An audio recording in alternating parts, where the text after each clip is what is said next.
made it to Canterbury. So there are rail strikes going on right now, which kind of messed with how we were planning on traveling, but thankfully we managed to get a ride from the house sitting. So we're very grateful for that. Yeah, it was like an hour and a half from where we were dog sitting.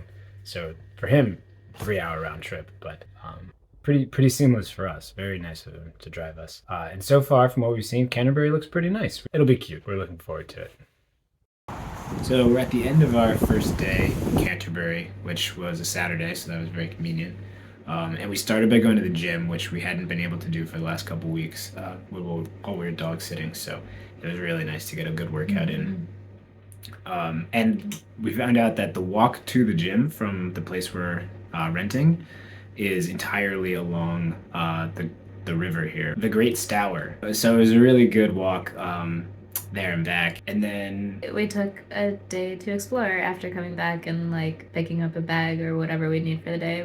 We started out walking with the idea that we'd end up going right to the cathedral because it is like a 5-minute walk from where we're staying. But we got sidetracked, as we do. And ended up seeing a couple other things first that were pretty cool. The beanie, right? Beanie.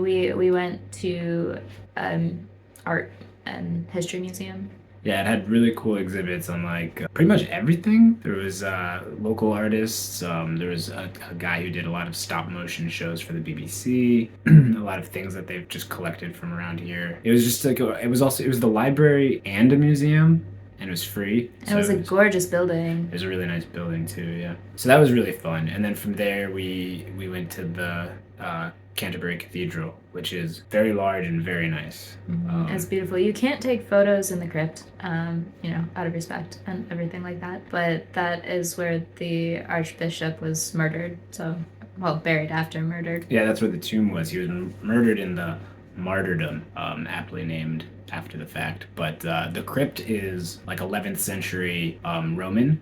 So the Romans built the original foundation there. That's what the crypt is today. And on top of that is the version built in the 1400s, I think. Was 1400s? 1200s? Something like that. But we walked around the grounds and there are ruins from the older building, which is so much bigger. And we came home and ate dinner. We had a great day. Yeah. I'm looking forward to exploring tomorrow, wherever we end up going. Yeah, same. So it's our second full day in Canterbury, and we're planning on walking over to the coast to some fortress ruins. So it should be about 3 hours each way.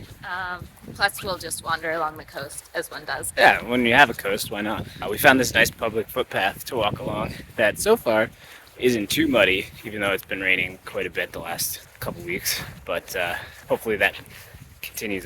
So we made it to the Roman fort. Along harrowing roads. Yeah, the roads were pretty crazy. It was 2.5 hours along something that you can't really pass another car going the other direction, plus there was no sidewalk. Yeah, and not most of it was also hedge road, so like... Thanks guys, thank you very much. You can't even move out of the road because it's just a wall of hedges on either side. It was pretty scenery if you could get over the anxiety of almost being run over. Yeah, but then when we got to the fort, it was very windy and cold. So we took a stop at a pub, grabbed a couple drinks to warm up, and then we're going to walk over to Herne Bay along the coastal route.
So we're spending the day in Dover to see the White Cliffs, since we've been wanting to come and explore the White Cliffs since doing a trip to different White Cliffs with Seven Sisters. Right, we can compare them side by side. And it was actually a pretty short train ride from Canterbury to Dover, so we're just kind of exploring. We didn't actually plan anything today, so we'll see if we get any cool footage or not.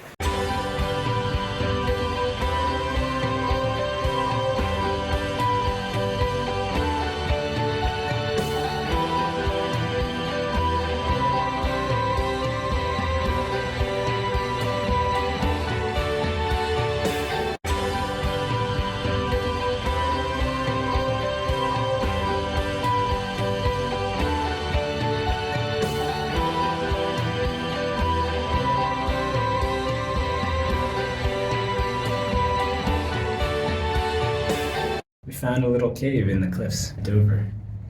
It's apparently there's a lot of them from the war effort.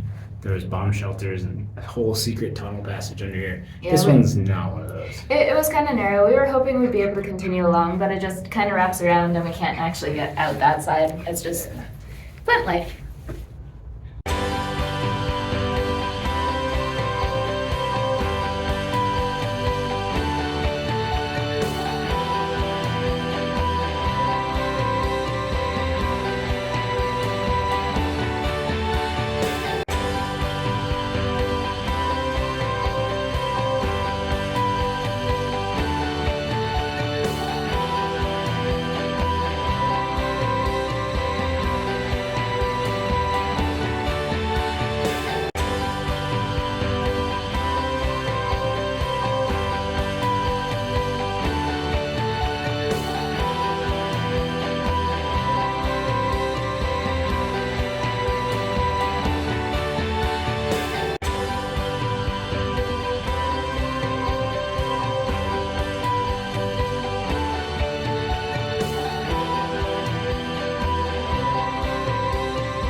So as we were walking to the gym, Laura and I realized today is our 1 year nomad anniversary.